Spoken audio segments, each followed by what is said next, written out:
Vamos a la palabra de Dios, Apocalipsis capítulo 3, versículo 16. Capítulo 3 del último libro de la Biblia, por si batallaba para encontrarlo. Apocalipsis, el versículo 16 de ese capítulo 3. Basta de tibieza, es el título de la enseñanza del día de hoy.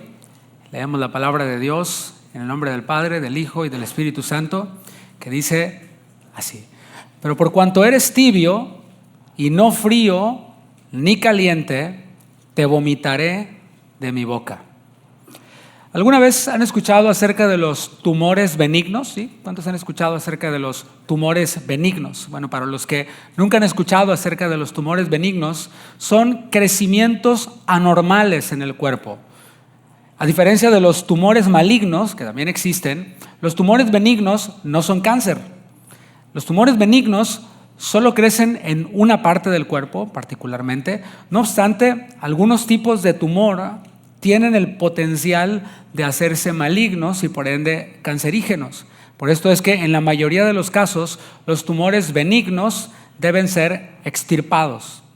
De la misma forma, en el cuerpo de Cristo, porque la palabra de Dios muestra que la iglesia universal, como veíamos el viernes, la iglesia es el cuerpo de Cristo y las iglesias locales también son parte del cuerpo de Cristo. Y de la misma manera, en el cuerpo de Cristo a veces aparecen crecimientos anormales, así como los tumores benignos. Hay unos que son peligrosos para el cuerpo, hay otros que son como los tumores malignos, que simplemente están ahí ocupando espacio en el cuerpo, sin aportar ningún beneficio al mismo. Bueno, el objetivo de esta enseñanza, quiero aclarar, no es atacar a nadie. Yo los amo a todos me caen bien, creo que yo también les caigo bien a todos. Bueno, el objetivo no es atacar a nadie, no es humillar o avergonzar a nadie en mala onda, sino el objetivo es que podamos ir a la reflexión, que vayamos, incluido yo, a la reflexión. Es que el Señor tiene un propósito. ¿Cuántos dicen amén? El Señor no nomás creó las cosas y dijo, pues, ay, ¿qué ahí se va? No, Dios tiene un propósito. Y dentro de ese propósito de Dios, tú y yo estamos incluidos. ¿No te parece maravilloso eso? Así que tú y yo somos parte de ese propósito. ¿Y cuál es ese propósito? Porque no quiero que quede ahí en el aire. El propósito de Dios para con los que no han creído es que se arrepientan, que sean salvos y vengan al conocimiento de la verdad.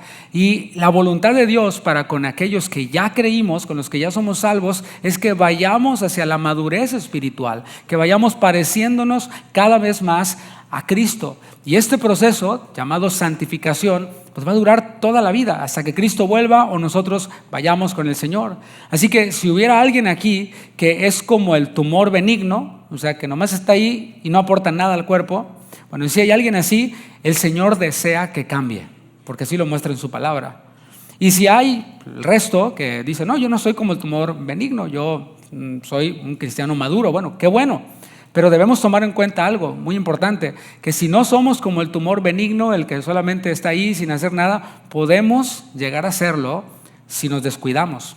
Ya hay casos, ¿no? Se conocen casos de personas que alguna vez fueron ardientes en el espíritu y que después se enfriaron y se quedaron allí como el tumor benigno. ¿Por qué? Porque se descuidaron. El texto base está dentro de las palabras que el Señor Jesús le dio a un pastor, ahí en Apocalipsis 3, a un pastor, al pastor de una iglesia. La iglesia se llamaba Laodicea, o estaba en un lugar llamado Laodicea, no sé si se llamaba así, pero era una iglesia que se manifestaba en ese lugar. Y el mensaje que el Señor Jesús le da a esta iglesia a través de su pastor es un mensaje contundente, es un mensaje directo. Comienza diciéndole en el versículo 15, vamos ahí a Apocalipsis 3, versículo 15, le dice el Señor, yo conozco tus obras. Diga, yo conozco tus obras. Bueno, eso lo dice el Señor. Esa palabra obras significa trabajo. Ahora, ¿a qué trabajo se refiere? Por el contexto, sabemos que no se refiere a ese trabajo que usualmente las personas tienen para subsistir, a ese trabajo que pues puede ser de 8 horas al día, 40 horas a la semana o más. No se está refiriendo a eso, al trabajo secular, por llamarle de alguna forma. ¿Por qué? Porque si vas al versículo 17, allí mismo en donde estamos, vamos a leer lo siguiente. Porque tú dices, yo soy rico y me he enriquecido y de ninguna cosa tengo necesidad. Es decir, las personas ahí en la Odisea pues no tenían problemas de trabajo, no tenían problemas económicos. ¿Por qué? Porque se esforzaban. se esforzaban para producir, para trabajar. Así que no está hablando entonces el Señor del tema económico. De hecho, si leemos la historia, podemos encontrar que la Odisea, el lugar en donde se encontraba esta iglesia, en ese tiempo en el que el apóstol Juan escribió esta epístola o les entregó esta epístola, aproximadamente entre el año 90 y 95 después de Cristo, era una ciudad próspera. La Odisea era una ciudad rica. Estaba ubicada en la provincia romana de Asia Menor, lo que es Turquía el día de hoy, y se destacaba por una economía muy fuerte y también por una autosuficiencia impresionante. La Odisea era un centro bancario y comercial muy, muy importante en aquella región. Tenía bancos que facilitaban transacciones comerciales, pero a gran escala. No era un banquito por ahí, sino que eran bancos tremendos. Esa ciudad de la Odisea era tan rica que en el año 60 hubo un gran terremoto. Ya desde entonces ocurrían terremotos. Ya ves que ahora pasa un terremoto y empiezan con que no, que es, ya viene el Señor la otra semana y no sé qué, y empiezan con especulaciones. ¿Por qué? Porque hubo un gran terremoto. Bueno, en aquel tiempo, en el año 60 después de Cristo, hubo un terremoto que destruyó todo en la Odisea, así como los que ocurren en Ciudad de México o en ciudades así. Y entonces Roma, como era parte del imperio, la Odisea, Roma les ofreció apoyo para reconstruir la ciudad. Y los de la Odisea dijeron, no gracias, no tenemos necesidad, no necesitamos su apoyo. Así de próspera era esta ciudad en donde había una iglesia. Además, la Odisea era cuna de la industria textil. Ellos eran famosos por su producción de telas, por su producción de prendas, en lo particular de lana negra. Estas prendas son muy costosas. Hace poco fuimos mi esposa y yo con mi familia a Chiapas y nos prestaron ropas típicas de allá.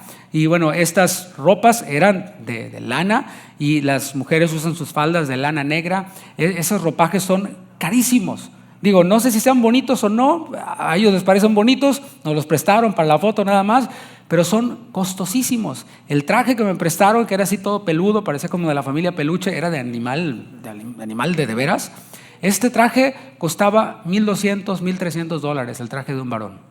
Imagínate, los que venden esto, pues qué Gucci ni qué nada, ¿no? Qué Ross ni qué nada. Esto era algo, pero bien.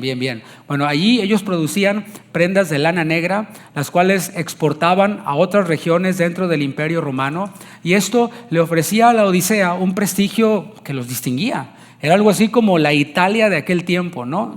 La tendencia de moda proviene de Italia y los que andan bien vestidos son los italianos. Bueno, en este caso, los de la Odisea eran también famosos por producir ropa que se exportaba a muchos lados. Pero no solo eso, también la Odisea era capital de la medicina. La Odisea tenía una escuela de medicina que era muy reconocida, en donde se producía un colirio especial para tratar las enfermedades de los ojos. Y este medicamento era altamente valorado. Así como hoy, ¿no? El medicamento bueno es muy caro. De la misma manera, este medicamento que se producía para los ojos en la Odisea contribuía con la economía local. Así que pues la Odisea también se distinguía por ser una sede médica. Así como aquí en la ciudad en la que vivimos, te vas al centro médico y es otro mundo ahí, es otra ciudad allá impresionante porque somos punta de lanza en lo que tiene que ver con medicina. De la misma manera ocurría ahí en la Odisea. El punto aquí es, porque el Señor les dice, yo conozco tus obras. Podemos estar seguros de que el Señor conoce todo lo que hacemos. El Señor conoce todo lo que yo hago, aun cuando nadie me ve. Y el Señor conoce todo lo que tú haces, aun cuando nadie te ve. Y particularmente el Señor se enfoca en nuestro trabajo para Él. Recuerda, estamos en este punto. Yo conozco tu trabajo, no el trabajo secular, por decirlo así, es de lo que está hablando aquí, sino del trabajo para Él.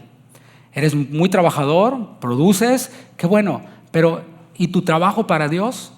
Ese el Señor lo conoce y Él se enfoca en eso.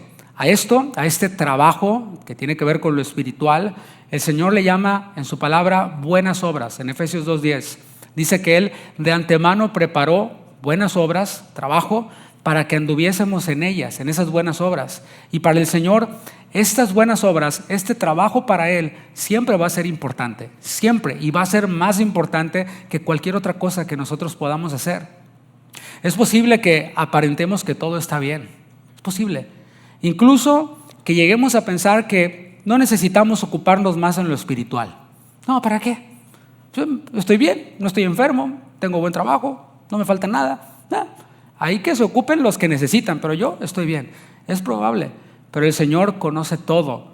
Y Él, el Señor, no yo, tiene toda la autoridad para ponernos bajo la lupa, para examinarnos, y no solo para examinarnos, sino también para decirnos cómo estamos, para decirnos, así es como estás tú. Tú dices que estás muy bien, pero Dios te pone bajo la lupa de su palabra y te dice, o te puede decir, pues no estás tan bien, o así como les va a decir a los de la Odisea. El Señor, que conoce todo, le dice a la Odisea por medio de su pastor, porque eso es importante, es el Señor directamente hablándole a la iglesia a través del pastor. Por eso también les dice a los pastores de las iglesias en Apocalipsis 2 y 3, el ángel, porque los ángeles dan un mensaje. O sea, un pastor también se le puede llamar un ángel, y no porque no come, sino porque da un mensaje, es un mensajero de parte de Dios. Los ángeles daban mensajes. Así que el Señor le dice a los de la Odisea por medio de su pastor lo que pensaba de ellos. ¿Qué piensa el Señor de mí? ¿Qué pensaba de los de la Odisea cuando son puestos bajo la lupa, en lo particular su trabajo para Él? Dice, yo conozco tus obras, versículo 15, que ni eres frío ni caliente. Ojalá fueses frío o caliente, pero por cuanto eres tibio y no frío ni caliente, te vomitaré de mi boca. Qué fuerte, ¿no? Qué bueno que no son mis palabras, son las de Dios. Que diga, ay, el pastor, no, yo no lo escribí, es la palabra del Señor.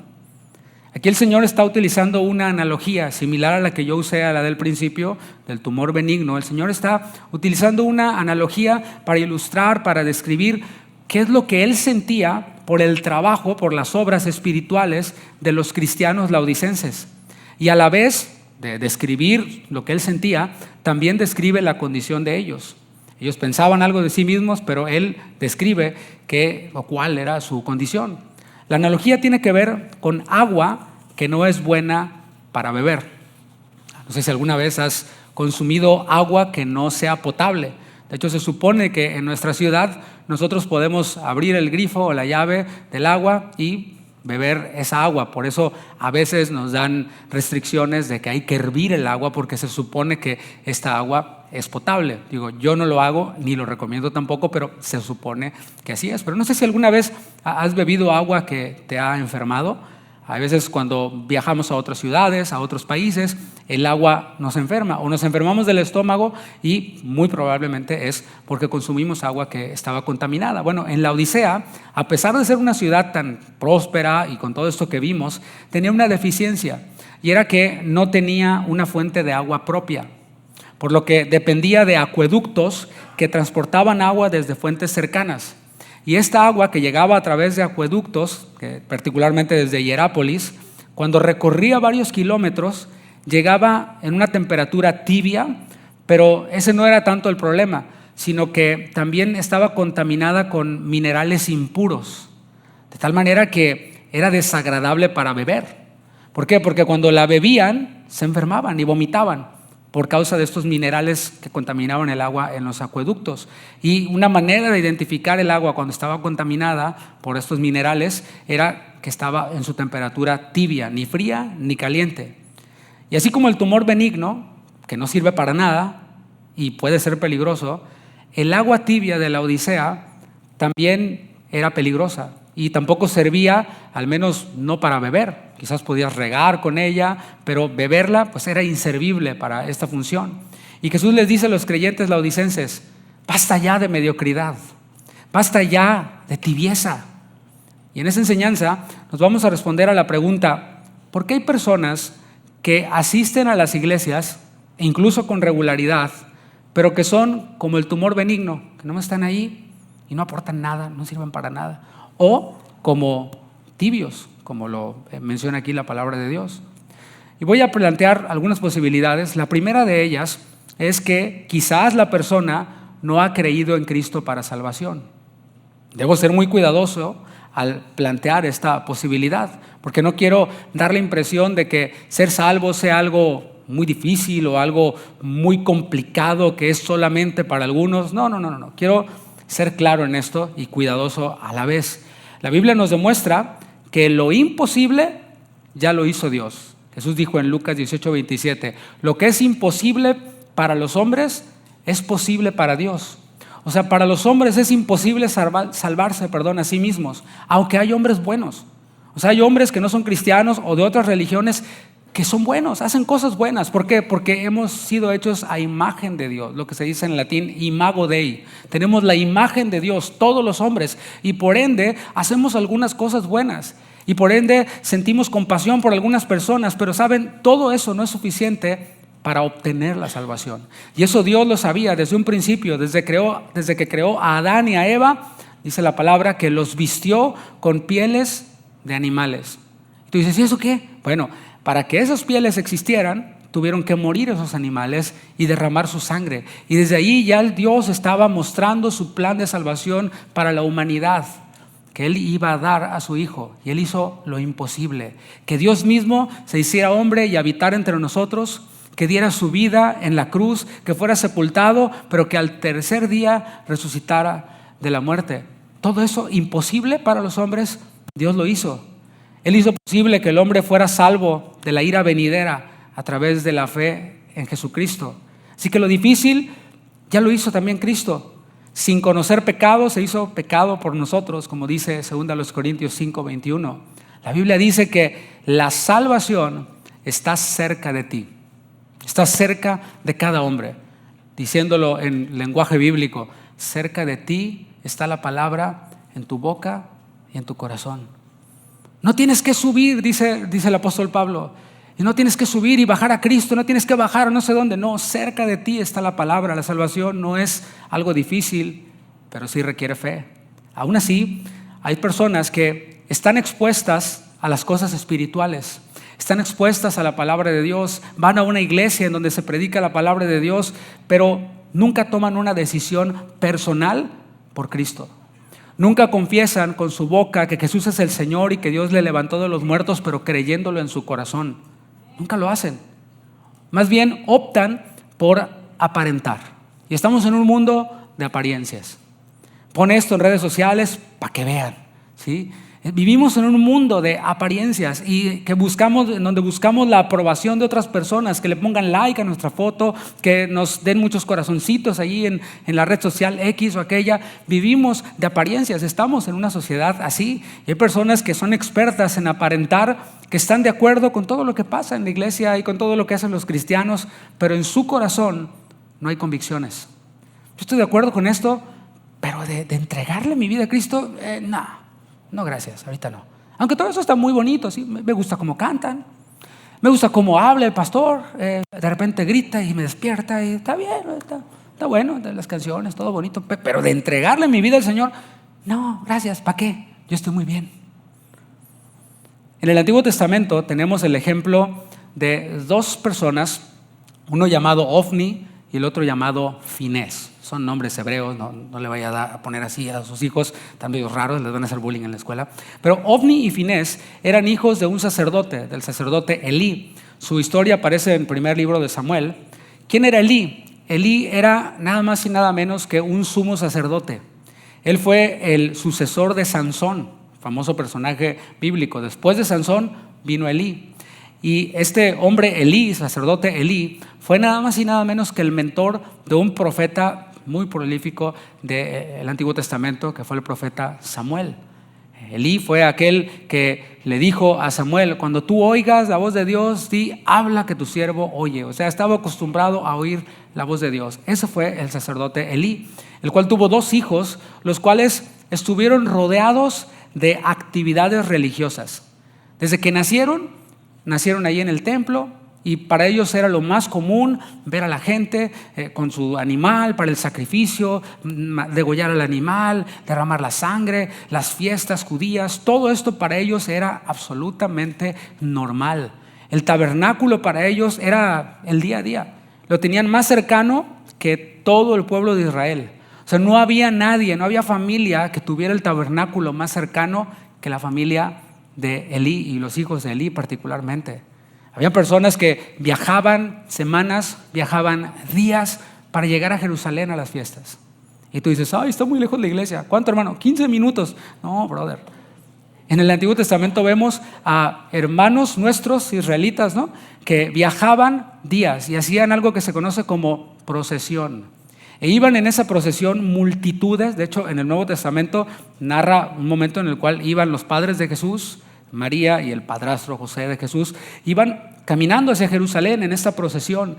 Y en esas procesiones Jesús se perdió. Ahí está eso narrado en los evangelios. Pero en las procesiones ellos iban gozosos, cantando, así como tú y yo venimos a la iglesia, pero en el auto, ¿verdad? No, nada de ir peleando con la esposa ni con los hijos y regañándoles. Ya ves, por tu culpa venimos tarde. No, ellos iban cantando, ¿no? Mirad cuán bueno y delicioso es habitar. Y van cantando, todo maravilloso, ¿no? Viajaban días, semanas, pero Ofni y Finés vivían allá en el templo. No tenían que caminar mucho, vivían allí cerquita del templo. Sin embargo, a pesar de ser hijos de un sacerdote de esta talla, de haberse topado con tanta gente, de haber visto tantos sacrificios, dice la palabra en 1 Samuel 12:12, que eran hombres impíos.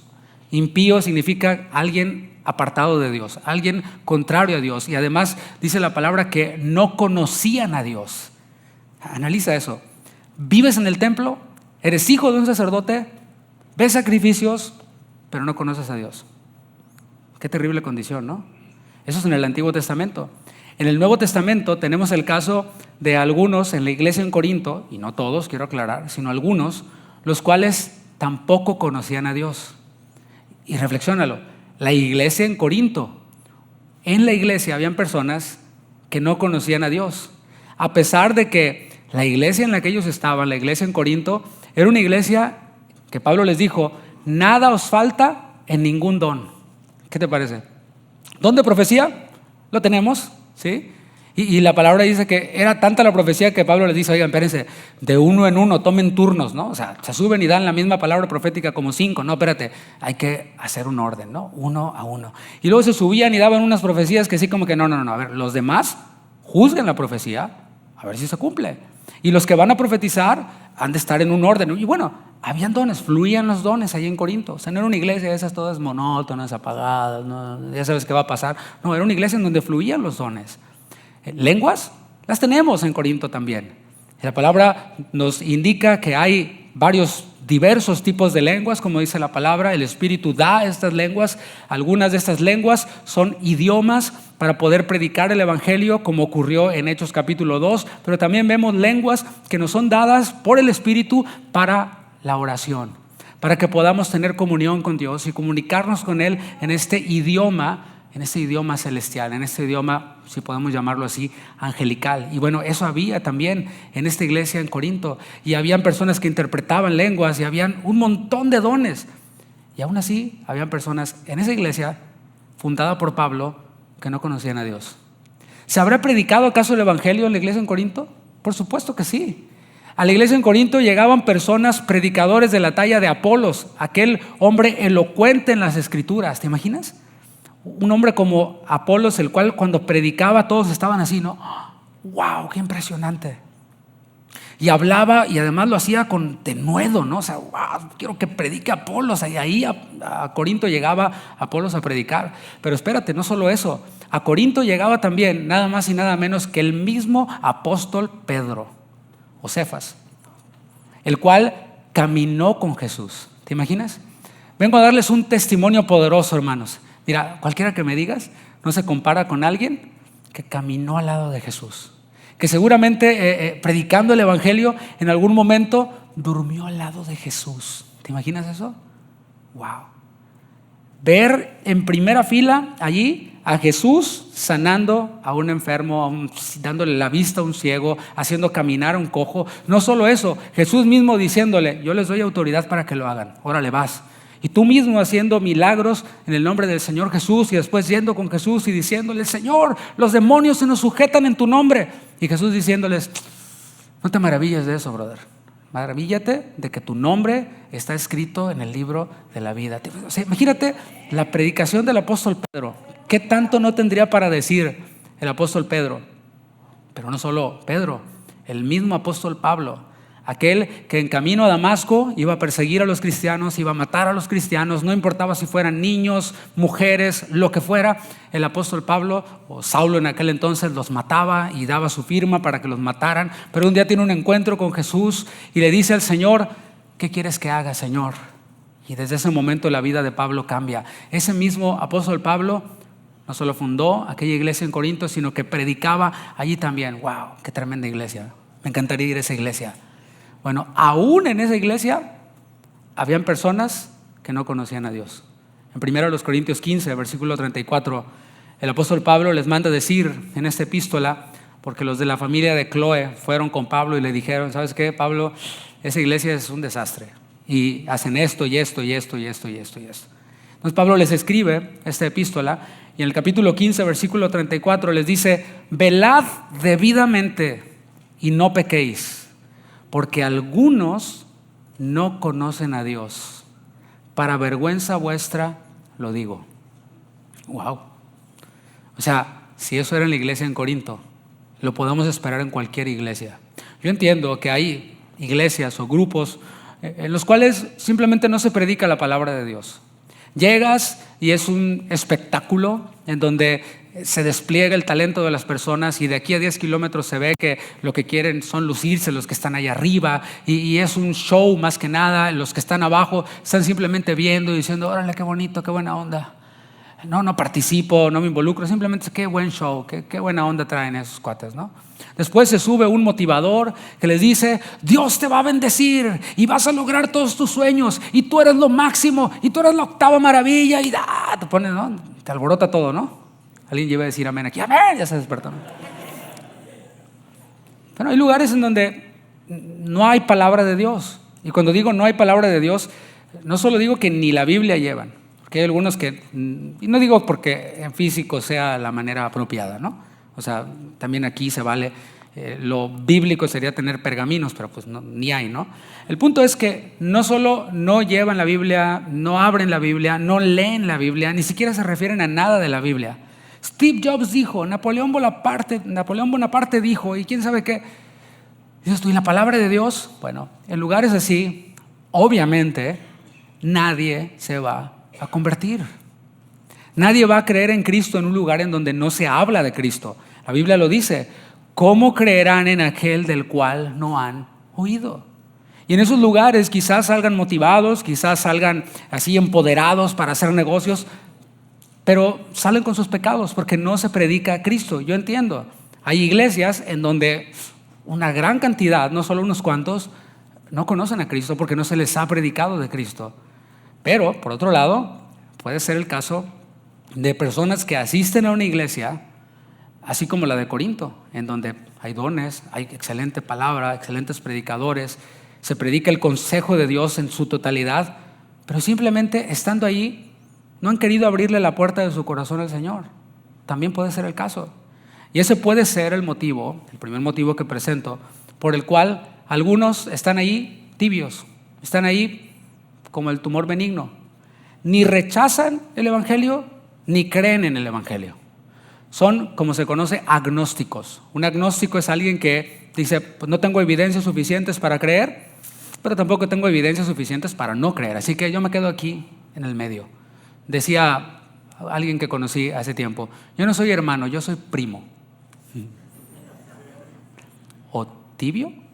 ¿Y qué piensa el Señor de eso? Bueno, analicemos la otra posibilidad. Si alguien está tibio, como tumor benigno, ahí es probable que no haya creído en Cristo. Hoy hay otra posibilidad y es por la carnalidad. Diga carnalidad. La Biblia utiliza el término carne como esa parte interior del hombre que es instintiva. Es todo lo que tiene que ver con lo material, con lo corporal, con lo sentimental. Eso es la carne. Es esa persona que le rascas tantito y ¡pum!, explota, ¿no? Y sale, ¿no? Y bueno, es una persona carnal. Es que así soy yo. Sí, en tu carne así eres, ¿no? Así somos los de Rivadeneira, ¿no? Para no decir el apellido de nadie, ¿no? Bueno, sí, eso es en tu carne, así son. Otros son más tranquilos, pero tienen otras áreas de la carne. Es posible que una persona que haya nacido de nuevo, que haya creído en Cristo, es posible que viva en la carne. Porque como vimos, el ser salvo no es por portarme bien, sino es por creer en Cristo. Entonces es posible que alguien haya creído en Cristo como su Salvador, lo haya confesado con su boca, creyéndolo en su corazón, pero que viva en la carne. ¿Cómo? Por ejemplo, guiándose únicamente por sus emociones. Una persona carnal es una persona que se guía por las emociones. Y hoy me siento, como que no voy a ir a la iglesia porque es que no me siento bien. Y si no me siento bien, si no siento ganas y voy a ser un hipócrita. Entonces, mejor no voy. Eso es dejarte guiar por las emociones nada más, no por la palabra de Dios. Porque la palabra de Dios nos muestra, por ejemplo, al Señor Jesús afirmando su rostro, yendo a Jerusalén para dar su vida, pero también nos muestra la palabra que el Señor Jesús tenía emociones y dice, orando, le dice al Señor, Señor, si es posible, pasa de mí esta copa, pero no se haga mi voluntad, sino la tuya. O sea, el Señor Jesús no sentía ir a la cruz, porque sabía que iba a sufrir físicamente, pero que también se iba a separar del Padre. El Padre iba a voltear su rostro de él, por eso no sentía ir a la cruz, pero dijo, no se haga mi voluntad, sino la tuya. Pero el carnal se guía por sus emociones y no por la palabra de Dios, se guía por sus instintos. A mí se me hace que le voy a dar por este lado, porque a mí se me hace, no hermano, pero la palabra de Dios dice esto, no, pero es que a mí se me hace que es por aquí. Bueno, ahí tienes a un cristiano carnal. ¿Creyó en Cristo? Sí, porque confió en Él para salvación, pero se guía por sus instintos, por sus emociones. Una persona carnal, un cristiano carnal, es aquel que se enfoca en las cosas materiales. Por un lado la palabra dice, poned la vista en las cosas espirituales, pero el carnal dice, en las materiales. Pone su vista en las cosas materiales y que vamos a producir y que vamos a hacer esto y vamos a llegar y vamos a ganar, sacrificando lo espiritual. Una persona carnal, un cristiano carnal, es aquel que está distraído con cosas que parecen espirituales, pero que le distraen de su santificación. O sea, lo que se conoce como el entretenimiento cristianoide. ¿Sí? Todos esos memes y todos esos shorts de YouTube, de youtubers que nomás te entretienen y que son más amarillistas que nada y que cuando lo analizas dices, pues aquí esto no me edifica nada. ¿A mí en qué me edifica que Bad Bunny, que le hizo a no sé quién, pero que lo está diciendo un youtuber cristiano? ¿A mí eso en qué me edifica?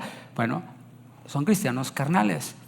Y aquí es en donde algunos se confunden y condenan a todos los que van a alguna iglesia, pero que no se les ve el fruto espiritual, así que son instintivos, emocionales, están tras las cosas materiales, que se distraen. Bueno, algunos dicen, no, esos no son cristianos, dicen que no son salvos, pero si no fuera posible que un genuino cristiano pudiera andar en la carne, el Señor no nos hubiera mandado en su palabra, en Gálatas 5:16, lo que nos mandó.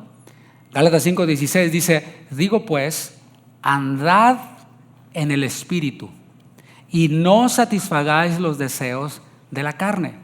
Principio básico de hermenéutica 1.0 en el kinder.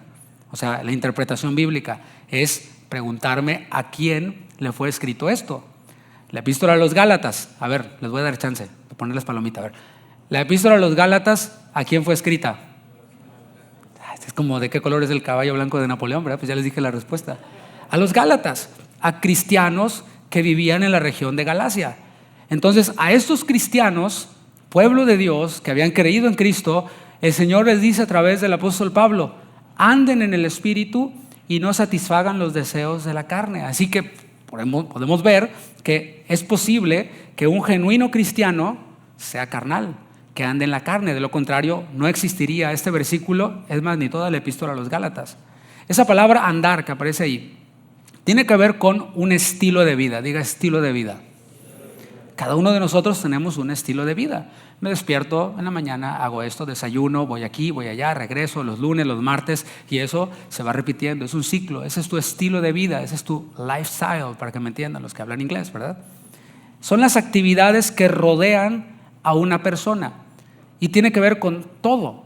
Una persona que ha tomado la decisión de llevar una vida saludable no va a tener muffins en su alacena, no va a tener Coca-Cola en el refrigerador, porque, brother, eso no no checa con el estilo de vida que tú dices que quieres llevar.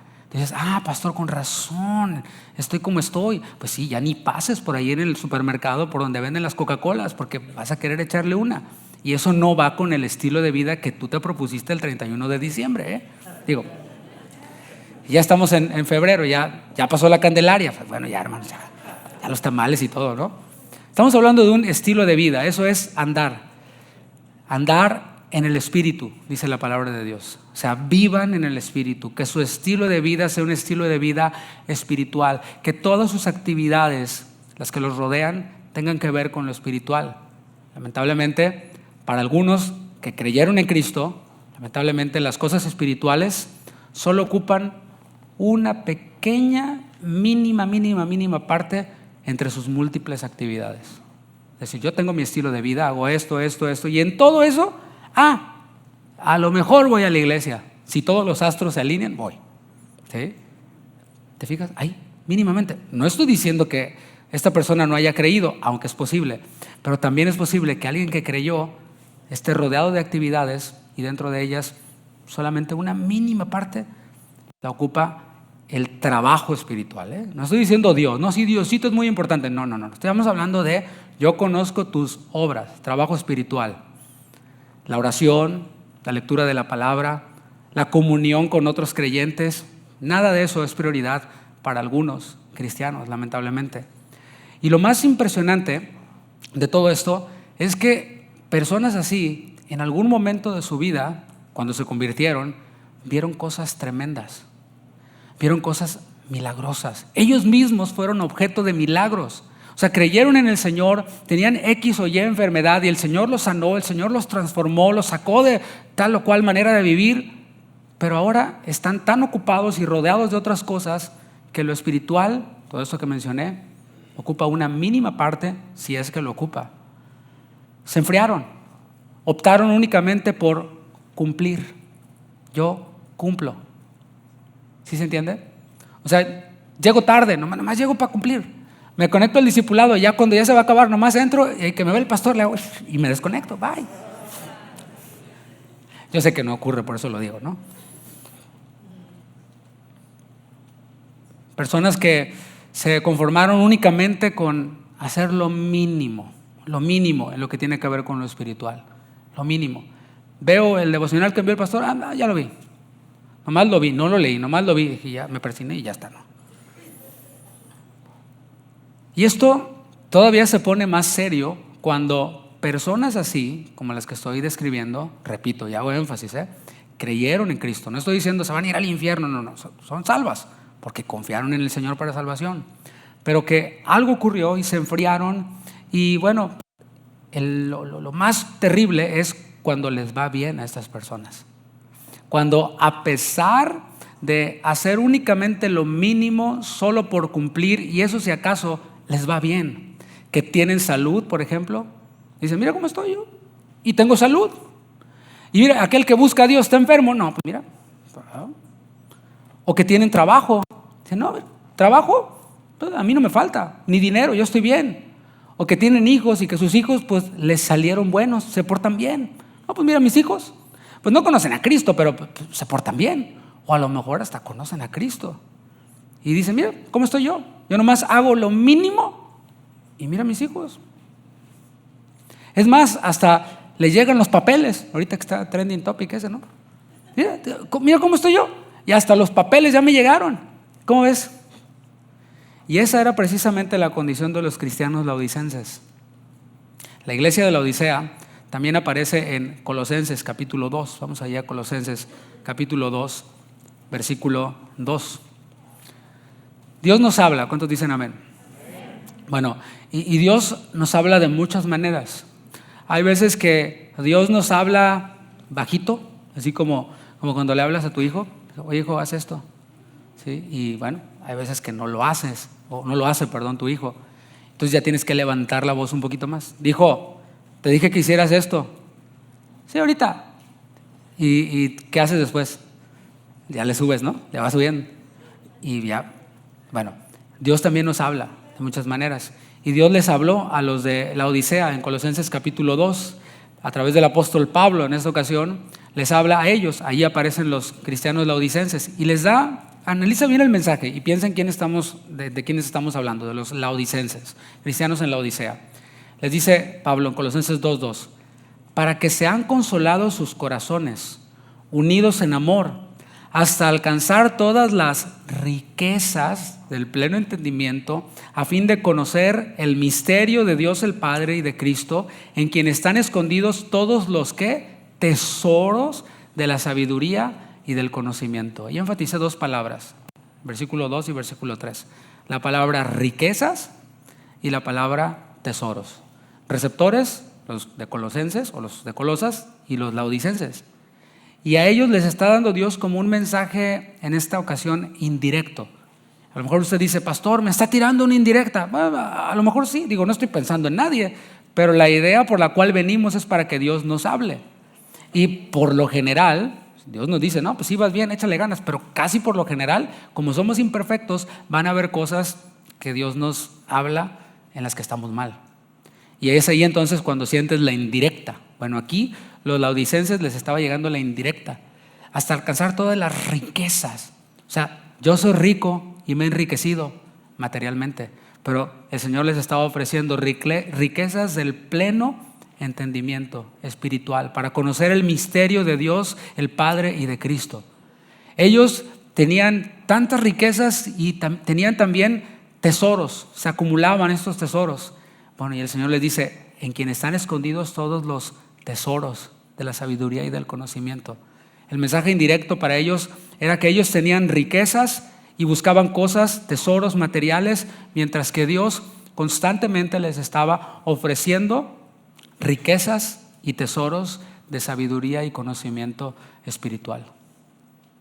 El Señor Jesús les dijo a los que le escuchaban, escudriñad las Escrituras, porque a vosotros les parece que en ellas hay vida. Y escudriñar es cavar profundo. Y para cavar, ¿verdad que se requiere esfuerzo, se requiere trabajo? Para llegar al conocimiento más amplio de Dios hay que cavar, hay que chambearle, hay que trabajarle. No todo me lo va a dar el pastor así en la boquita. A ver, abre la boquita, mi hijo. Ay, qué bonito. No, bueno. Hemos de cavar nosotros y el Señor nos está ofreciendo esas riquezas, esa sabiduría espiritual, ese conocimiento espiritual a los laodicenses. Pero a pesar de que el Señor les llamaba, a pesar de que habían invitaciones de parte de Dios, los laodicenses dijeron, les entró por un oído y les salió por el otro. Para que alcancen las riquezas, siguieron en su tibieza. Ahora en Apocalipsis 3 los vemos, o sea, tiempo después. Primero los vimos en Colosenses, ahora aparecen en Apocalipsis. ¿Cuántas veces no les habló Dios a través de Pablo, a través de Pedro, a través de Apolos, advertencia tras advertencia? Y ellos, Ahora los vemos aquí, en el último libro de la Biblia, rechazando lo espiritual. ¿Por qué? Porque les va muy bien en lo material. Dice, porque tú dices, Apocalipsis 3:17, yo soy rico, o sea, soy rico y me he enriquecido y de ninguna cosa tengo necesidad. ¿Has oído esa frase o has dicho esa frase? Yo no necesito nada de esos hermanitos. Yo no necesito nada de ese pastorcito. Bueno, cuidado, así hablaban los laodicenses.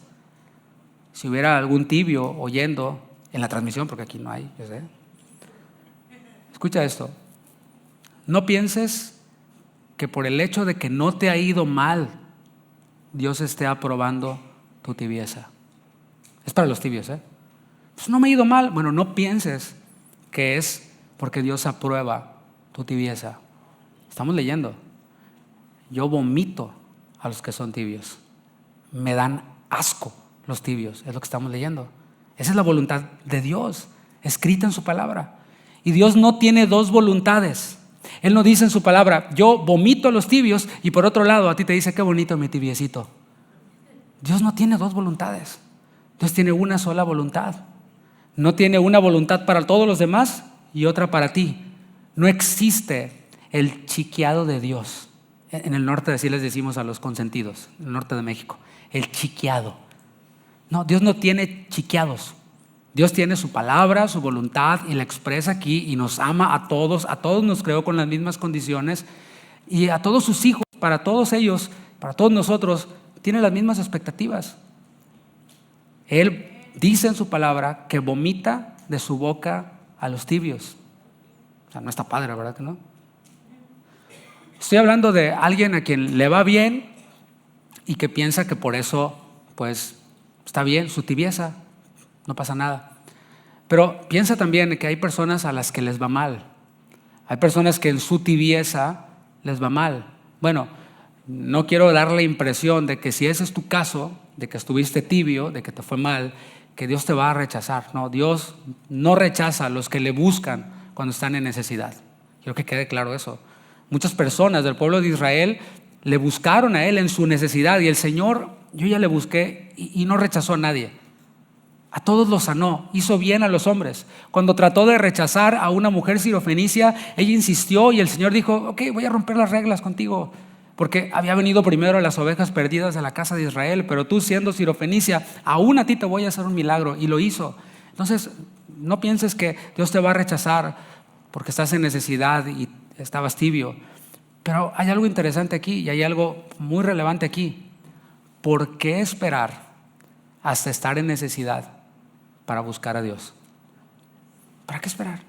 No, yo ahorita estoy bien, ahorita no, joven, no necesito nada. No. Bueno, ¿por qué quieres esperar entonces hasta que te vaya mal?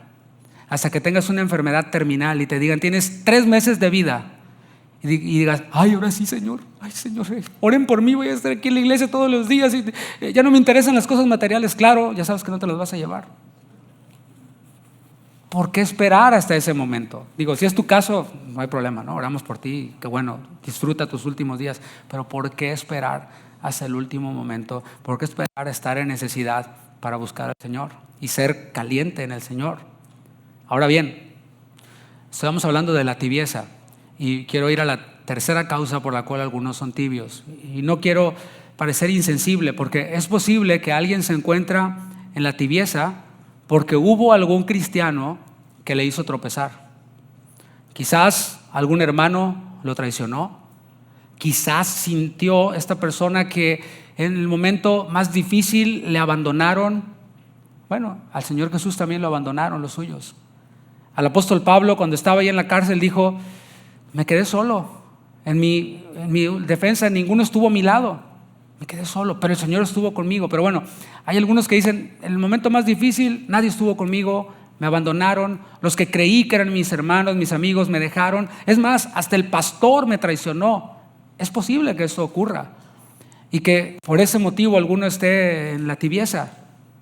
Quizás las circunstancias fueron muchas, o quizás recién te habías convertido y el mal testimonio de alguien te hizo tropezar. Contaba yo en la mañana algo que nos ocurrió cuando yo era niño. Mi familia se convirtió cuando yo era niño y recuerdo que íbamos en el auto y iba ahí mi mamá conduciendo y de pronto en la ciudad en donde yo vivo es una ciudad muy caliente, así como aquí, Houston, muy húmeda, pero sin aire acondicionado. Así que te imaginas el calor que hace. Íbamos en el auto y de repente mi mamá parece que vio a Chucky o no sé, y se quedó pálida así de... Y me quedé así yo sacado de onda, ¿no? Después se quedó parada, como que agarró aire, ¿no? Y me desmayo, agárrenme. Yo, ¿qué pasó, no? Después en casa andaba yo de chismoso oyendo lo que platicaban mis papás y le dice mi mamá a mi papá: ¿qué crees que pasó? ¿Qué? Vi al hermano Valentín. Ah, pues sí, él vive por aquí. No, pero lo vi con una modelo en la mano. No, y una modelo, una cerveza, O sea, cerveza, modelo. Y así lo vi al hermano Valentín, así, mira, ¿cómo es posible? Pues el hermano Valentín, él ora en lenguas y hasta vamos a su casa a que nos dé un discipulado y su familia, ay, la hermana, ya iba a decir el nombre, pero no quiero. Y ay, qué bendición, ¿no? Y todo, pues en shock. Pudimos haber tropezado, mi familia pudo haber tropezado en ese momento. Sin embargo, el Señor nos dio sabiduría, nos guió y mi padre fue directamente con el hermano Valentín y lo confrontó y le dijo: oye, me dijo mi esposa que te vio con una modelo, cerveza, modelo. Y el hermano Valentín, se avienta la carcajada, ¿no? Y dije: ¿por qué te ríes, no? No, lo que pasa es que fui con un tapicero y hacía mucho calor y me ofreció agua y los vasos ahí en el lugar del tapicero pues eran las latas de la cerveza Corona, las partieron y las convirtieron en vaso. Y no me estaba tomando una chela, me estaba tomando un poquito de agua fresca, no como la de la Odisea. Esta sí era potable, me estaba tomando. Y bueno, ¿qué hicimos nosotros? Algunos ya les vi la cara de incrédulos, pero hay que pensar todo lo bueno, dice la palabra de Dios. Pues le creímos, dijimos, sí, claro, pues el hermano Valentín le dio sed, estaba tomando agua. Pero no solo eso, después mi papá constató la información, fue al mismo tapicero y igual, tenían sus vasos ahí de modelo convertidos en vasos para beber agua. El punto aquí es, aunque hay muchas lecciones que pudiera decir de eso, ¿no? El punto aquí es que esa decisión que tomó el hermano Valentín de tomarse esa agua en la lata de una cerveza modelo nos pudo hacer tropezar a nosotros. Quizás yo no estuviera hoy aquí parado delante de ustedes. Así de fuertes son las decisiones que nosotros tomamos. Tú como cristiano, yo como cristiano, somos cartas abiertas leídas por los hombres, y una decisión que no tenga sabiduría puede hacer tropezar a alguien. Y el Señor Jesús condenó severamente a los que hacen tropezar a los débiles. Lucas 17, versículo 1. Dijo Jesús a sus discípulos: imposible es que no vengan tropiezos, mas ay de aquel por quien vienen. Es algo serio.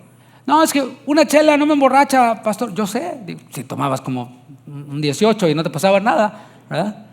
Con una no te va a hacer nada. Sí, yo sé, pero puedes hacer tropezar a alguien. Bueno, y dice el Señor: ay de aquel, o sea, qué dolor por aquel por quien vienen los tropiezos. Mejor le fuera que se le atase al cuello una piedra de molino y se le arrojase al mar, que hacer tropezar a uno de estos pequeñitos. Así de serio es. El punto aquí es que los tropiezos son inevitables.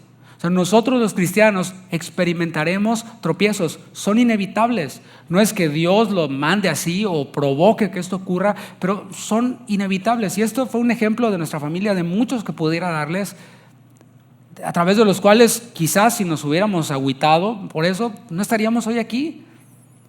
Pero estos tropiezos no pueden ser una excusa para vivir en la tibieza.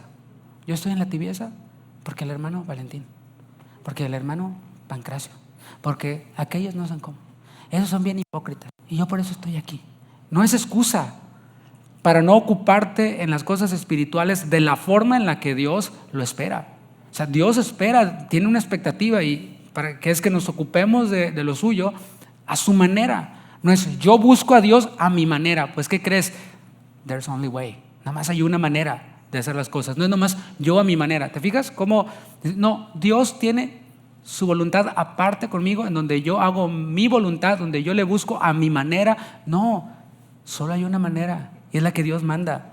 Algunos optan por no involucrarse, mucho menos por comprometerse, que son dos cosas diferentes.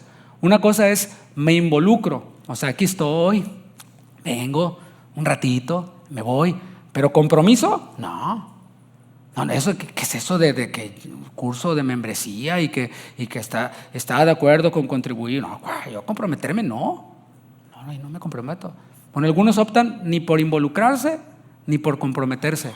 Algunos de plano ni se involucran. Dicen, no, yo entro y salgo. Y es más, cuando vea que ya se está acercando la hora, le mando el mensajito a mi mujer: vieja, 5, 4, 3, 2, vámonos, te sales tú primero y yo atrás de ti. Algunos tuvieron sonrisa de culpables. No, porque ¿para qué tanta hablas? Y luego todavía cantan y cantan. No, vámonos ya. Oye, pues ¿qué no es el día del Señor? El domingo es el día del Señor. El Señor taco que te vas a aventar ahorita saliendo, ¿no? Porque ya no. Entonces yo entiendo que si es el día del Señor, pues todo el día se lo dedico a Él. Es que pastor, ¿a qué hora empieza la reunión? El otro día me habló alguien. ¿A qué hora empieza la reunión? Pues mire, 11:30. ¿Y a qué hora termina? ¿Quién sabe? Pues no sé. O sea, a veces a las 3, si nos va bien, ¿no? ¡Ay, tanto sí! Oye, brother, ¿cuántas horas trabajas? 8. Y después de la 8ª, la 9ª, double pay. ¡Aleluya! Hoy trabajé 12 horas, mi amor, gloria a Dios. ¿Y no has descansado? No, vas a ver el chequezón. Viendo la peli de, ¿cuál anda de moda ahorita? ¿Cuál película está ahorita? Ya sabe, ya se les va a aplicar, por eso no dice. Bueno, la que sea en el cine, ¿no? Decía un pastor amigo, yo hasta los comerciales no me los pierdo porque también los pagué. Estoy viendo los Coca-Cola, las palomitas, ¿no? No me quiero perder ni un instante de la película porque estoy pagando. 2 horas, hay películas que duran 3 horas. Sí, hay películas larguísimas. Y ahí estás, no se te hace mucho. Pero para la iglesia, es demasiado. Yo mejor voy a la de las 9 porque ahí sí ya sé. No, mi respeto es para los de las 9.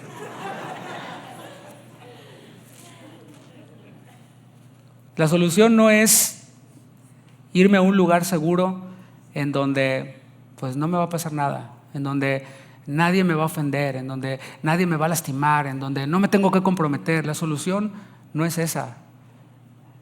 Algunos cristianos que fueron dañados por otros optan por irse ahí, a ese lugar seguro llamado tibieza.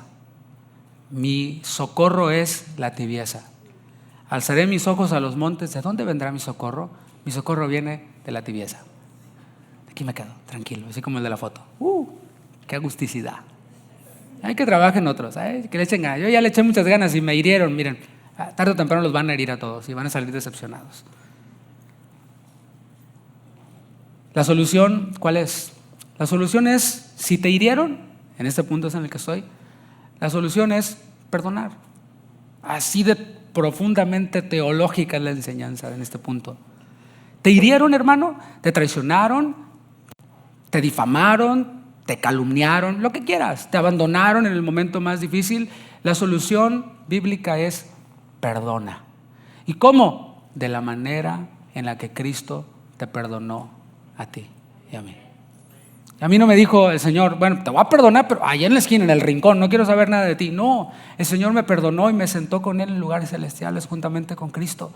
Me restauró y está formando la imagen de su Hijo en mí. Y si peco, abogado tengo para con el Padre, Jesucristo el justo. Ese es el perdón que hemos recibido de Dios, el mismo que Dios espera que le des a los que te ofendieron. Así que no hay excusa. Las soluciones están en la tibieza. No, la solución es perdonar y extenderte hacia lo que está delante, al supremo llamamiento de Dios que es en Cristo Jesús. Esa es la solución. Eso es lo que tenemos que hacer. Volver a confiar en Dios. Tú dices, sí, bueno, yo pastor siempre he confiado en Dios. Ok, ¿y en sus hijos? Confiar en Dios de nuevo y otra vez confiar en sus hijos. ¿Por qué? Porque el Señor confía en nosotros también. O sea, lo digo de esta manera, como lo dijo Pablo. Doy gracias a Dios, al que me fortaleció, que me tuvo por fiel, o sea, confió en mí, poniéndome en el ministerio. Yo estoy aquí, hermanos, haciendo esta función de predicar, de pastorear, de enseñar, no porque yo fui fiel. Qué bueno es David, le voy a poner su estrellita y a premiarlo por lo bueno que es. No, él me tuvo por fiel. Porque hace años, cuando aquí en esta misma plataforma el pastor Chuy me puso las manos a mí y a mi esposa y nos ordenó para ser pastores, el Señor estaba confiando en nosotros, estaba depositando su confianza en nosotros. Entonces, Él confía en nosotros. Nosotros también estamos llamados a confiar en otros, en sus hijos, en los hijos de Dios. Tal vez te vuelvan a dañar, sí. Es que, pastor, si vuelvo a confiar en los hermanos, me van a volver a dañar, sí. Quisiera decirte lo contrario, pero es así. ¿Por qué? Porque somos humanos, porque fallamos. Yo fallo, tú fallas, él falla, nosotros fallamos, ellos fallan. O sea, somos humanos, pero hay que levantarse y perdonar otra vez. Me hirieron allá en el 85, perdona, levántate, adelante. Me volvieron a herir, perdona, levántate, adelante. ¿Cuántas veces, pastor? 70 veces 7. Échale la cuenta. Estoy hablando la palabra de Dios, O sea, no hay excusa para estar en la tibieza. Basta de tibieza. Para ir concluyendo, y no estoy concluyendo, voy concluyendo. Permítame afirmar que la tibieza es una condición terrible. O sea, no te recomiendo que estés allí. ¿Por qué? Porque es repulsiva para Dios. A Dios le produce náuseas. Además, vivir en la tibieza, escucha esto, es contar con el rechazo de Dios. Es fuerte lo que estoy diciendo, yo lo sé, porque estamos acostumbrados a conocer a Dios desde esta dimensión en la que Él nos acepta, nos perdona, nos restaura, nos sana, nos ama. Sí, pero también veo en su palabra que al tibio lo rechaza, lo vomita de su boca. O sea, un alimento que tú vomitas es porque tu sistema no lo está digiriendo, porque no lo quiere allí, lo está rechazando, por eso lo está expulsando. Así que, yo sé, como consecuencia, una persona que está en la tibieza, que cuenta con el desagrado de Dios sobre su vida, pues no puede vivir en plenitud. No hay plenitud en alguien que vive en tibieza, aunque parezca que todo le está yendo bien. Y esta es la descripción del Señor. Apocalipsis 3, 17, la segunda parte. Dicen los laodicenses, dicen los tibios, dicen los tumores benignos: yo estoy bien, me va bien, no estoy enfermo, me llegó la residencia, todo padre, no necesito nada. Y no sabes que tú, dice Dios, eres un desventurado, miserable, pobre, ciego y desnudo. O sea, fíjate cómo el mensaje de Dios no siempre es como cantábamos hace un momento: yo te renuevo como el águila, o sea, yo estoy contigo. No siempre es así. Cuando nos hacemos tibios, cuando nos acomodamos, Dios nos dice: eres un desventurado. Me va todo bien, desventurado. Tengo dinero, tengo trabajo, miserable, te dice el Señor. Pobre. No, es que yo sí veo bien las cosas, por eso estoy aquí en mi lugar seguro, en donde nadie me va a dañar. Dios te dice: ciego. Yo aquí estoy bien protegido, en donde nadie me va a hacer daño. Dios te dice: desnudo. Uy, en la vergüenza. Aparenta ser muy feliz, pero Dios sabe que en el fondo eres infeliz. Por eso tratas de llenar esa infelicidad, ese vacío, con adicciones, con pornografía, con you name it, porque hay infelicidad. Y es que la palabra dice que el único gozo, el gozo verdadero, proviene de Él. En su presencia hay plenitud de gozo y delicias a su diestra por siempre. En su presencia es en donde está el gozo. Dale un aplauso al Señor.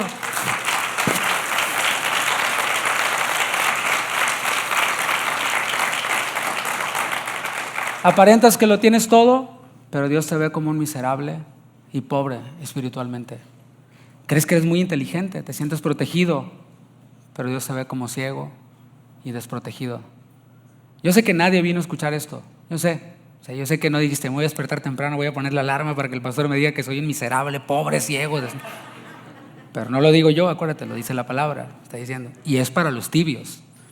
Si no, ahora sí que si no te queda el saco, pues no, pásaselo al de lado. No. Pero es necesario a veces que el Señor nos hable así. No siempre le hablamos así a nuestros hijos, ¿verdad? O sea, hay veces que les hablamos directo: hijo, si no haces esto te va a ir mal, etcétera. Pero no siempre andamos así, ¿verdad que no? Pero es necesario que a veces ocurra. Y también es necesario que Dios nos hable de esta manera. Y hay algo más: es una muestra del amor de Dios. O sea, el que Dios te diga pobre, miserable, desventurado, ciego, desnudo, es una muestra del amor de Dios. Lo dice su palabra, versículo 19. Yo reprendo y castigo ¿a quiénes? A todos los que amo. Dios te ama, dile al que está a tu lado. Dios te ama.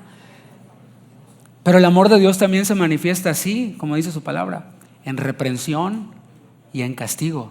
Ahorita, los días pasados Dios nos había estado como indirectamente diciendo, ¿no? A través de los mensajes que nos ha dado. Pero ahorita siento yo como que el Señor ya nos está llevando a algunos al terreno de la reprensión, en donde ya te habló bajito, donde te está hablando un poco más fuerte. Estamos en el terreno de la reprensión. ¿Y qué te parece? Está fuerte, ¿no? Lo que hemos oído hasta ahora, ¿está fuerte o no? Sí, está fuerte. Yo lo percibo fuerte. Si no, a lo mejor también tu conciencia está cauterizada. ¿Qué dice el pastor? Ya menos que se acabe, vámonos. Pero si te está pareciendo fuerte esto, esta es la reprensión. Ahora imagínate cómo será el castigo. Porque dice: yo reprendo y castigo. El autor de la epístola a los Hebreos dice: dura cosa es caer en manos de un Dios vivo. Él es lento para la ira, grande en misericordia. God is good all the time. ¿Sí? No se lo sabe. Sí, Dios es bueno, gloria a Dios, aleluya, pero también dice la palabra que es fuego consumidor, que de ningún modo tendrá por inocente al culpable, es lo que dice su palabra. Y Él al que ama, disciplina y azota a todo el que recibe por hijo. Así que basta ya de tibieza, ¿no? La reprensión es porque Dios quiere que salgas de ahí. O sea, la reprensión no es porque Dios dice, está caído, lo voy a dar una aplastada y órale. No. Perdón, me salió lo pentecostal ahorita. Por eso no es la reprensión, no es porque Dios te quiere aplastar, no, es porque Dios te quiere sacar de allí. Y eso lo vemos reflejado en este mismo mensaje de la iglesia de la Odisea, versículo 20, dice, he aquí, yo estoy a la puerta y llamo. O sea, después de que les dice, eres un desventurado, ciego, pobre, desnudo, les dice en el versículo 20, así es como Dios nos reprende, yo estoy a la puerta y llamo. Si alguno de esos tibios oye mi voz y abre la puerta, entraré a él y cenaré con él y él conmigo. Pon en tu mente esta escena del Hijo de Dios, por quien fueron creadas todas las cosas, por quien subsisten todas ellas, tocando a la puerta de un corazón endurecido, de un corazón tibio. Él está llamando a aquel que no ha creído en Cristo, aquel que ha estado escuchando y escuchando y escuchando y escuchando y le entra por aquí, le sale por acá, le entra por aquí, le sale por acá y dice, lo creo, pero no tengo suficientes evidencias, soy escéptico, soy primo, soy simpatizante. Él está tocando a la puerta. Aunque asistas a la iglesia, Él está tocando a la puerta si no has creído en Él. Él está tocando a la puerta del cristiano que está enfocado en las cosas de este mundo. ¿Se entiende lo que es el enfoque? Cuando pones tu cámara y enfocas algo, hay veces que se ve borroso, ¿no? Y hay veces que si le voy a tomar la foto ahí donde dice exit, pero se enfoca en otro lado. Dices, no, yo quiero que se enfoque acá. Está todo allí, pero el enfoque está sobre un punto. Bueno, hay cristianos que están con su enfoque en las cosas materiales, en las cosas del mundo. Dios está tocando a la puerta. Mientras que tú tomas esas decisiones, Dios está tocando a la puerta. Él está tocando a la puerta de aquel que se ha dejado estancar por la amargura, que dijo, a mí me traicionaron, me hicieron aquello, yo aquí estoy, y Dios está afuera tocando a la puerta. Él está tocando a la puerta de aquel que en su vida todo le está yendo bien, pero que todo ese bien que le ha ido ha sido conseguido por sus propias fuerzas. ¿Se entiende la diferencia? O sea, no nos dejemos llevar por las apariencias. Jesús dijo, no juzguen según las apariencias, juzguen con justo juicio.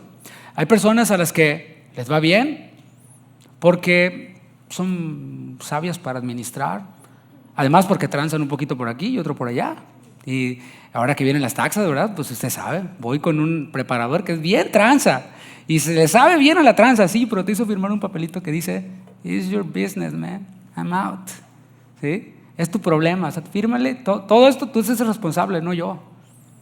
Y les va bien, económicamente. Bueno, hay personas a las que les va bien, pero no necesariamente es porque Dios los está bendiciendo, sino que están consiguiendo las cosas por sus propias fuerzas. Hay muchos cristianos allí que están así. Tenemos tiempo, dije que nos vamos tarde, ¿verdad? Permítame hacer un paréntesis aquí en este punto. Yo no soy ignorante de la situación que estamos viviendo en este país, en este momento, ¿sí? Y no quiero que usted piense, claro, pastor, como usted es ciudadano, usted no le importa. No, sí me importa.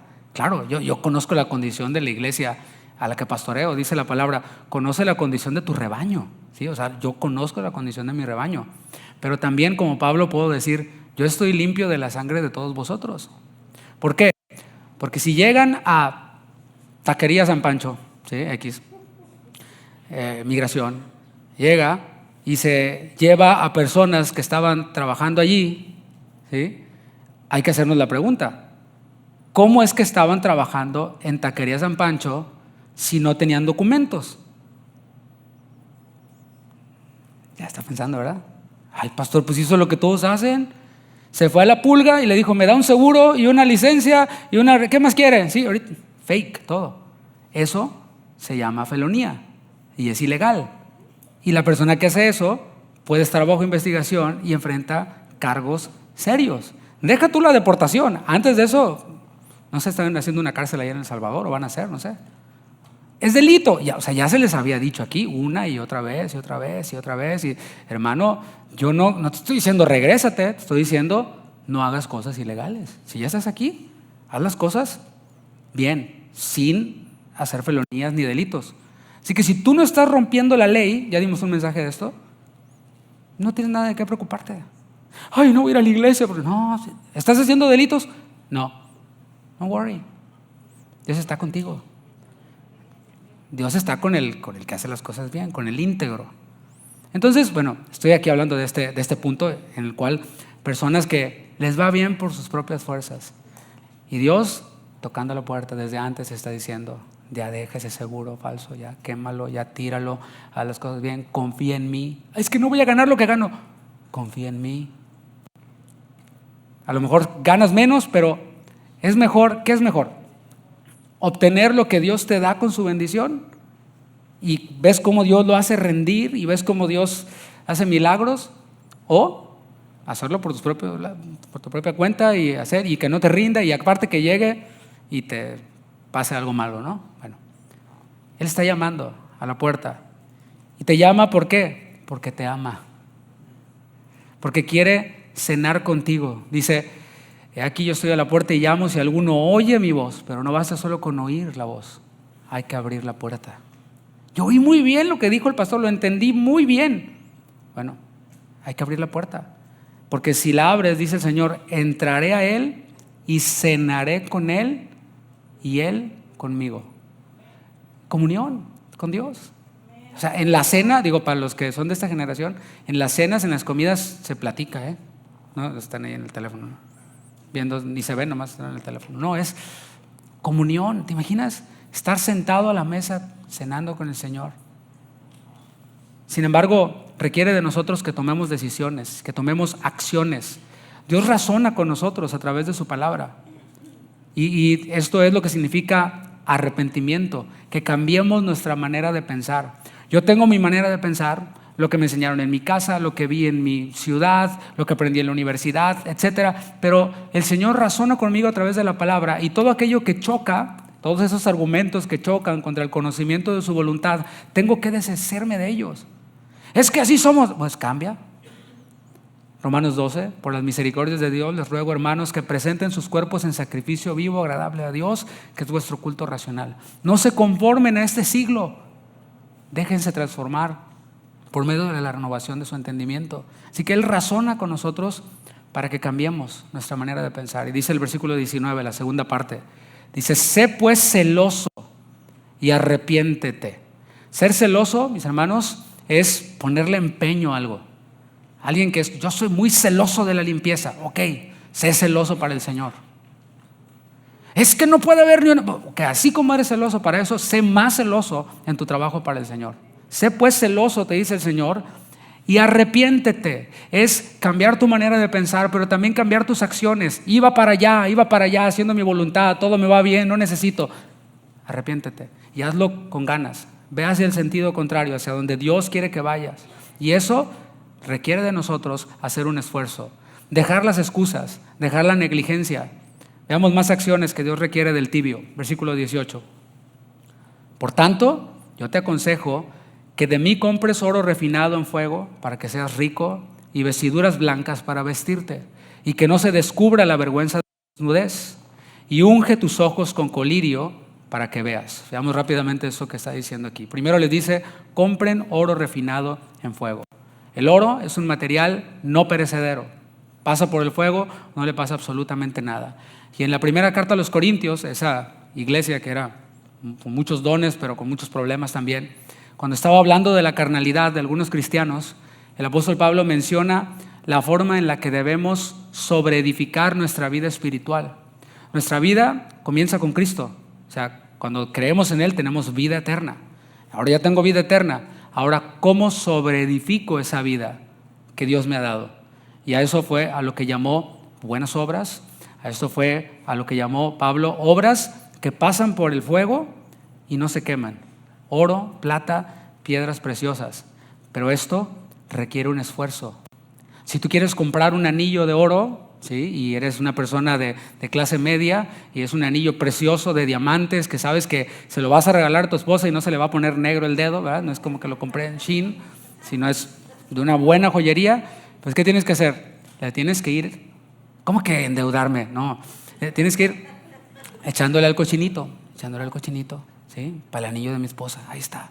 Ah, está esto. No, para el anillo de mi esposa. ¿Sí? Hay que hacer un esfuerzo. Y eso está buenísimo, lo voy a comprar. No, es para el anillo. Ok, y empiezas a echar. Hay que hacer un esfuerzo para esto. Bueno, eso es lo que vemos aquí. Este oro, plata, piedras preciosas son costosos, requiere de un esfuerzo. También dice, compra vestiduras blancas. Esas vestiduras reflejan una vida de integridad, una vida de santidad. La santidad de Cristo ya nos fue dada, nos fue imputada. Sin embargo, nosotros estamos llamados también a vestirnos de Cristo. No solo conocer la doctrina, usando esta analogía. Vestirme de Cristo es no solo, ok, yo conozco esto, sino es ponérmelo, vestirme con ello. Hay personas que dicen, no, yo sé mucho de moda, mira que las combinaciones y las marcas y esto. Pues sí, pero andas todo fachoso, brother. ¿Me explico? Bueno, así se ve, es no solo conocer de Cristo, sino vivir a Cristo. Vestirse de vestiduras blancas es vestirse de Él, renunciando a todo lo que nos contamina, a todo lo que tiene que ver con los deseos de la carne. Y dice después, unge tus ojos con colirio. La Odisea, como dije, tenía esta escuela de medicina reconocida que producía colirio para tratar las enfermedades de los ojos. Pero eso tiene una aplicación espiritual. Tú y yo estamos llamados a ampliar nuestra visión de Dios en nuestra vida. En la medida en la que le conocemos más, vamos ampliando nuestra visión de Él. Yo antes pensaba que Dios era todo bonito, así, todo bien, me deja hacer lo que sea y me bendice aunque no haga lo que haga. Pero hoy entendí, mis ojos fueron abiertos, que también Dios al que ama disciplina y que mi tibieza le da asco. O sea, ya, mis ojos fueron abiertos, entendí. Es conocerle más a través de la palabra, pero también a través de la experiencia, que es obediencia. Todas estas son acciones que si estás en la tibieza debes tomar. Y no cabe duda que lo harás con su ayuda. Entonces dicen amén. Invito a que se ponga de pie. Vamos a darle gracias a Dios por este tiempo. No quisiera terminar sin hacer un llamado para que escuches esa puerta de tu corazón que está siendo tocada si no has creído en Cristo. Él, podemos ver que le dijo estas palabras a una iglesia, a creyentes, pero también aprendimos que a las iglesias también van personas que no han creído en Cristo, incluso personas que han ido muchas veces a la iglesia, pero que nunca le han entregado su vida a Cristo, reconociendo que Él es el Señor, reconociendo que Dios le levantó de los muertos, reconociendo que en ningún otro hay salvación. Y hoy es el día de salvación para ti. Cierra tus ojos y si tú dices, hoy es mi día de salvación, puedes hacer conmigo esta oración y también decirlo en tus propias palabras. Decirle, Dios, gracias. Gracias por Jesucristo. Gracias porque me amaste de tal manera que diste a tu Hijo unigénito para morir en la cruz del Calvario. Gracias porque siendo un pecador, Cristo murió por mí. Y porque estás tocando la puerta de mi corazón. Yo creo que en ningún otro hay salvación, que no hay obras de justicia que yo pueda hacer, que la sangre de tu Hijo es la única que puede limpiarme de todo pecado y darme vida eterna. Gracias, Cristo, por ofrecerme esta vida eterna. Yo abro la puerta de mi vida, de mi corazón, de mi mente, de mi alma. Gracias, Dios, por traer salvación y vida eterna cuando tu pueblo se reúne. Gracias por darme este privilegio de proclamar tu evangelio, de proclamar tus buenas nuevas. Y es el anhelo de mi corazón ver respuesta a esta predicación, ver vidas transformadas, ver vidas cambiadas que han nacido de nuevo. También hago un llamado si hay alguien aquí que reconoce que ha estado viviendo en la carnalidad. El llamado es eso. Hoy es el día para dejar la carnalidad. Tú dices, yo creí en Cristo, pero has estado viviendo en la carne. Hoy es el día. Dios no lo va a hacer por ti. Tú necesitas tomar la decisión de dejar la carnalidad, de dejar las cosas del mundo, no para quedar bien con alguien, sino para poder disfrutar de esto que dice Él. Yo cenaré con Él y Él conmigo.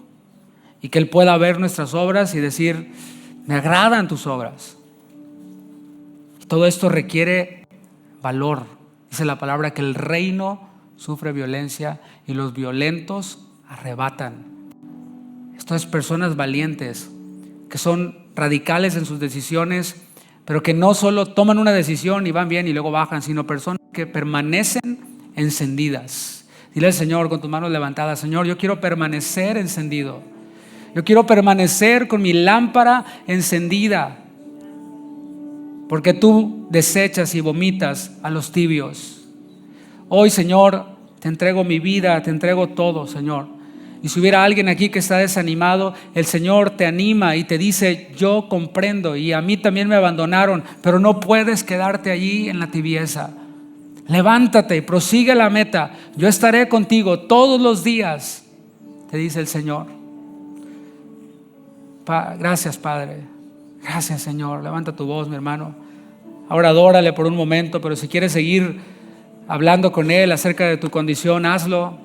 Levantemos nuestra voz.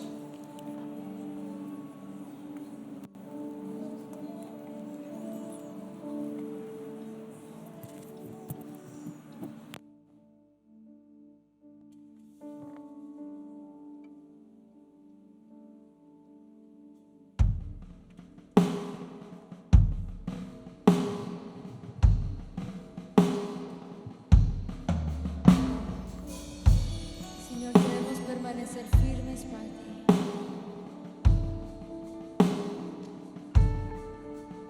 Mantener nuestras lámparas encendidas siempre.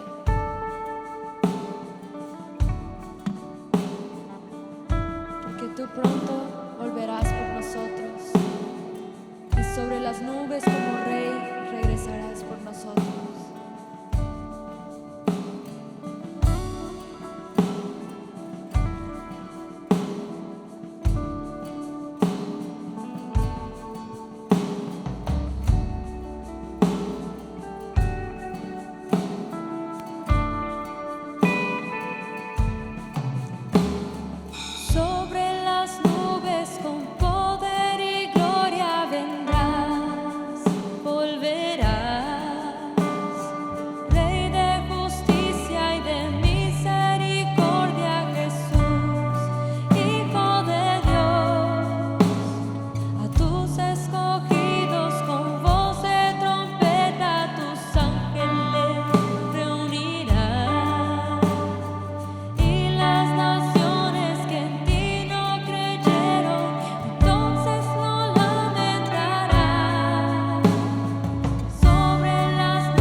siervo que firme encuentres en ti.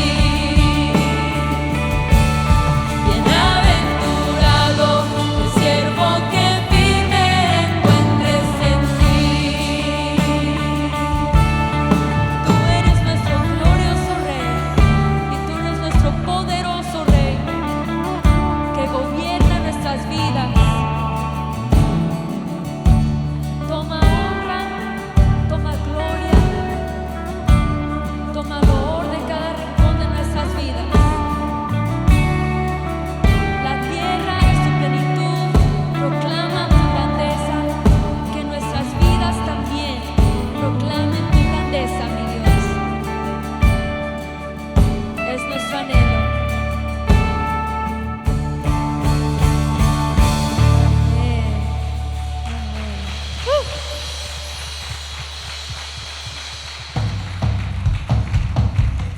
Nos despedimos diciendo que este mundo no es nuestro hogar, somos peregrinos y extranjeros esperando esa patria celestial. ¿Cuántos están esperando? Este mundo no es mi hogar, soy peregrino y extranjero, tengo una patria celestial. Jesús, mi Señor y mi Salvador, ha preparado un lugar mejor junto a Él, la eternidad.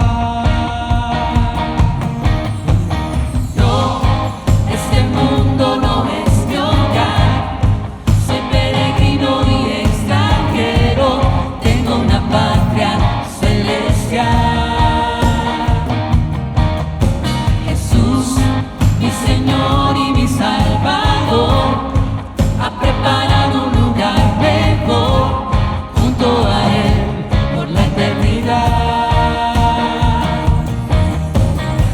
Resucitado con Cristo estoy, busco las cosas de arriba. Está Cristo sentado a la diestra de Dios. Es el cielo, no en lo terrenal. Una nueva vida que está escondida con Cristo en Dios. No, este mundo no es mi hogar, soy peregrino y extranjero, tengo una patria celestial. Jesús, mi Señor y mi Salvador, ha preparado un lugar mejor junto a Él por la eternidad. Ciudadano del cielo soy, donde vive mi Señor. Espero con anhelo que Él regrese por mí. Trabajaré por lo eterno y no por lo temporal. Tengo un hogar futuro donde no hay llanto y más dolor. No, este mundo no es mi hogar, soy peregrino y extranjero, tengo una patria celestial. Jesús, mi Señor y mi Salvador, ha preparado un lugar mejor junto a Él por la eternidad.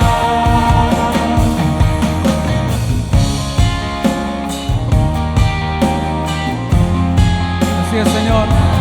Queremos permanecer fieles a ti hasta el final. Cuando dicen amén. La maldad de este mundo aumentará,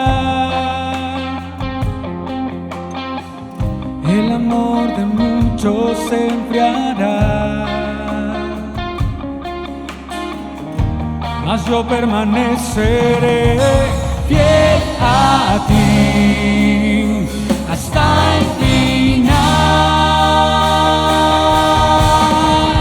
No, este mundo no es mi hogar, soy peregrino y extranjero, tengo una patria celestial. La iglesia cantando.